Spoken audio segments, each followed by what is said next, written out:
Hi, my name is Rachel Hopson. I'm a tax associate with KPMG, and today I'm going to be reading Too Many Tamales, written by Gary Soto and illustrated by Ed Martinez. Snow drifted through the streets, and now that it was dusk, Christmas trees glittered in the windows.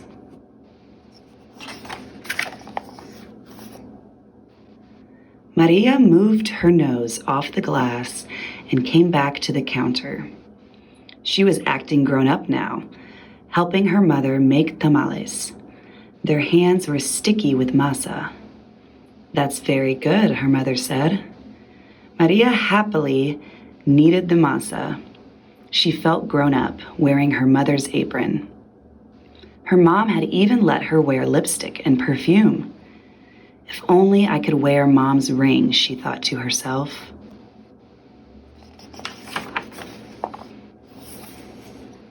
Maria's mother had placed her diamond ring on the kitchen counter. Maria loved that ring. She loved how it sparkled like their Christmas tree lights. When her mother left the kitchen to answer the telephone, Maria couldn't help herself. She wiped her hands on the apron and looked back at the door.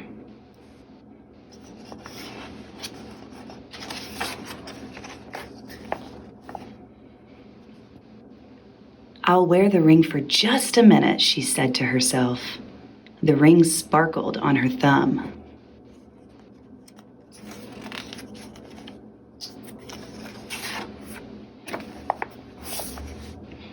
Maria returned to kneading the masa, her hands pumping up and down. On her thumb, the ring disappeared, then reappeared in the sticky glob of dough. Her mother returned and took the bowl from her. "Go get your father for this part," she said. Then the three of them began to spread masa onto the corn husks. Maria's father helped by plopping a spoonful of meat in the center and folding the husk. He then placed them in a large pot on the stove. They made 24 tamales as the windows grew white with delicious-smelling curls of steam.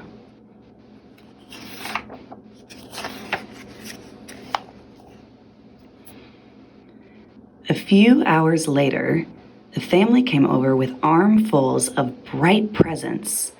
Her grandparents, her uncle and aunt, and her cousins, Dolores, Teresa, and Danny. Maria kissed everyone hello. Then she grabbed Dolores by the arm and took her upstairs to play with the other cousins tagging along after them.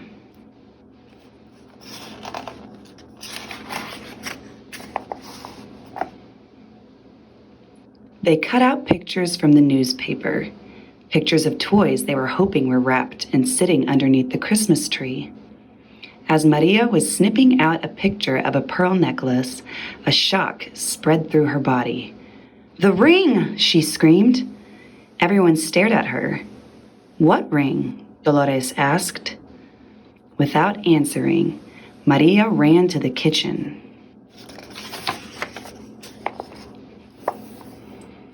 The steaming tamales laid on a platter.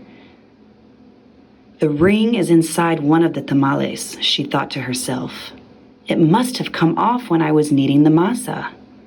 Dolores, Teresa, and Danny skidded into the kitchen behind her. "Help me," Maria cried. They looked at each other. Danny piped up first. "What do you want us to do?" "Eat them," she said. "If you bite something hard, tell me."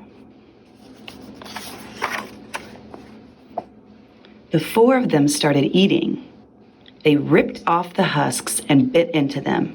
The first one was good. The second one was pretty good.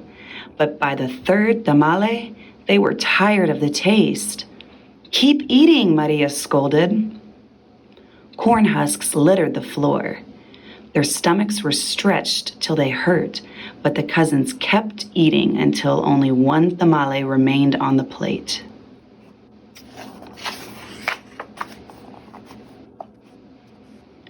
"This must be it," she said. "The ring must be in that one. We'll each take a bite. You first, Danny." Danny was the youngest, so he didn't argue. He took a bite. Nothing. Dolores took a bite. Nothing. Teresa took a bite. Still nothing. It was Maria's turn. She took a deep breath and slowly, gently bit into the last mouthful of tamale.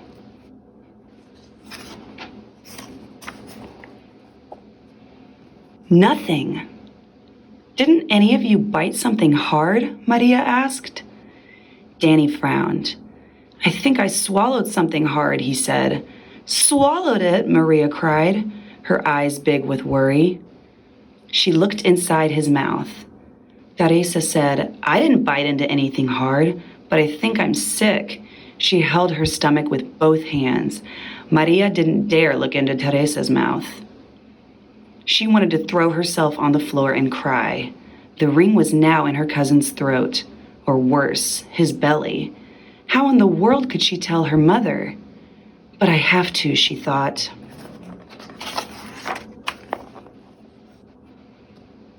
She could feel tears pressing to get out as she walked into the living room where the grown-ups sat talking. They chattered so loudly that Maria didn't know how to interrupt. Finally, she tugged on her mother's sleeve.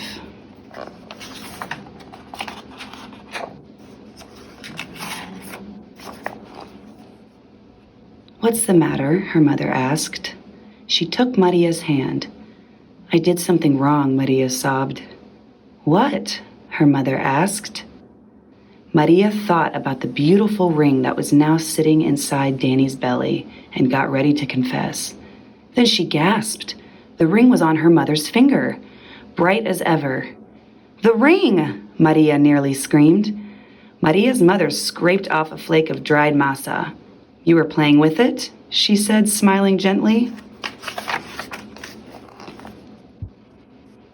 I wanted to wear it, Maria said, looking down at the rug. Then she told them about how they'd eaten the tamales. Her mother moved the ring a little on her finger. It winked a silvery light. Maria looked up and Aunt Rosa winked at her too. Well, it looks like we all have to cook up another batch of tamales, Rosa said cheerfully. Maria held her full stomach as everyone filed into the kitchen, joking and laughing. At first, she still felt like crying as she kneaded a great bowl of masa next to Aunt Rosa. As she pumped her hands up and down, a leftover tear fell from her eyelashes into the bowl and for just a second rested on her finger, sparkling like a jewel. Then Rosa nudged her with her elbow and said, Hey, Niña, it's not so bad. Everyone knows that the second batch of tamales always tastes better than the first, right? When Dolores, Teresa, and Danny heard that from the other side of the room, they let off a groan the size of 24 tamales. Then Maria couldn't help herself. She laughed. And pretty soon, everyone else was laughing, including her mother. And when Maria put her hands back into the bowl of masa, the leftover tear was gone. The end.